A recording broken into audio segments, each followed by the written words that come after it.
So now that we've talked about what RSocket is and we talked a bit about its interaction models, let's talk about the APIs that you use to establish connections and to send messages between responders and the requesters in this model.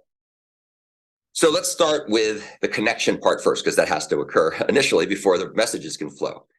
Now, the way that this is done in the RSocket implementation that's part of Spring is to use something called the RSocket requester, which provides a fluent API to connect and perform RSocket requests.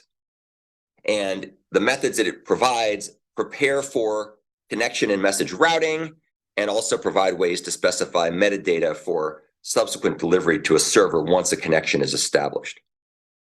Interestingly enough, the RSocket requester is not strictly part of the core RSocket API. It's actually something that was added by Spring. And the reason it was added is because it provides a nice higher level way of being able to access the Spring mechanisms without having to fall down and use the lower level RSocket APIs directly. In fact, you'll see that you don't use the RSocket APIs much at all. They're hidden from you, which is nice.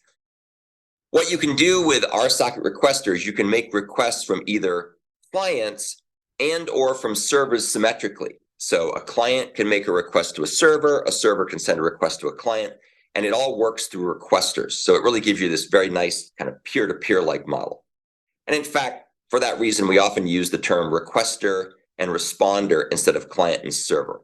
So the requester is the one that sends the request, and then the responder is the one that sends the response. So that's probably a little bit more symmetrical way of thinking of things rather than thinking in terms of client and server, where the client is usually the one that's initiating and the server's waiting passively for work to be given to it. So let's talk about how you obtain an RSocket requester on the client side. And this is typically done using a fluent multi-step chain of calls using the fluent interface pattern. And I'm just going to give you a high-level view here, and then we'll give some more specific examples later when we look at the case study. So the first thing you typically do is you use a builder method on RSocket requester to create a builder, and that's used to make the rest of the requester piece by piece using the fluent interface pattern. You can set the data MIME type, which is the type that's used for the connection.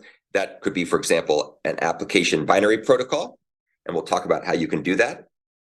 You can also set a bunch of strategies, and these can do things like setting the particular encoder and decoder if you want to do binary protocol encoding and decoding. You can also set some other things here, like the way you do authentication and so on. There's something called the RSocket connector, which is used to establish policies for doing things like keep alive intervals, having interceptors to do various kinds of inspection on the data, reconnection policies, acceptor mechanisms to be both a client and a server, or a requester and a responder. You also have some methods that can be used to set up a route to connect with the server when you first establish the connection. On the first initiation or initialization to the server, there's a way to send it to a specific endpoint to get things authenticated typically. You can send data, you can set a payload along with the route. So it's basically the data that goes to the route that handles the connection establishment. And you can also send metadata, which is typically used to do things like pass along login credentials. So you can authenticate the client and make sure that they have access, they're authorized to get access to the server resources. And then typically the final thing you do after you've built up this builder object, you go ahead and you call the TCP method, which builds the RSocket requester that connects to a particular server host on a particular port. So when you're all done, now you have yourself this requester you could do something with. So let's talk about how you can send data. So the messages can be sent after the RSocket requester is created. So once you've got your RSocket created and connected, then you can start to send the messages. And here's some simple examples. We'll look at these examples in more detail later that just kind of whet your appetite. Here's an example of how you can send a message to a server. And this particular message is going to first create metadata that says, this is the route I want you to send the data to. So it's an endpoint called get number of quotes, because we're going to do our quote service again. And this creates metadata saying what route this is going to, but there will be no data. We're just going to have the metadata. We're just going to have it contact a particular endpoint. Once we've done that, we can go ahead and then say, please go retrieve a mono of type integer that corresponds to the number of quotes that that endpoint had at its disposal, the number of Zippy the Pinhead quotes or Jack Handy quotes or whatever. And that's going to come back as a mono to an integer. And you can see that we're using Project Reactor operators like map and flat map, in this case on monos, to initiate and handle these messaging calls. So the cool thing about this is this means everything's going to run asynchronously. There's no blocking that's going to take place. Here's another approach. This time we're going to send a different message. This is the get all quotes method. And as you might imagine, that's going to give us back a flux of quotes from Zippy or Handy or whoever. So we first create the metadata, and then we go ahead and we give it a subscription object. We'll talk more about the subscription object later. It's just a Java, plain old Java object, a POJO.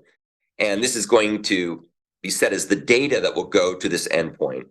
And then we go ahead and we send that message to the endpoint. And what it's going to give us back in response, asynchronously, of course, is it's going to give us back a flux of quote objects. And so those will then be used to emit all the quotes, say all the Zippy the Pinhead quotes if we're emitting Zippy quotes. So these are some examples of passing messages from the client over to the server and then getting responses back. And again, all this stuff is done completely asynchronously without any blocking going on at the application level or actually really at any level in the stack. Once again, with this example, Project Reactor operators are applied on the mono and flux types to initiate and handle all these message calls. So that's the end of the overview of some of the key connection and messaging APIs looked at primarily from the client side. And we'll see later when we talk about integration with Spring, how you get this stuff to work on the server or the receiver.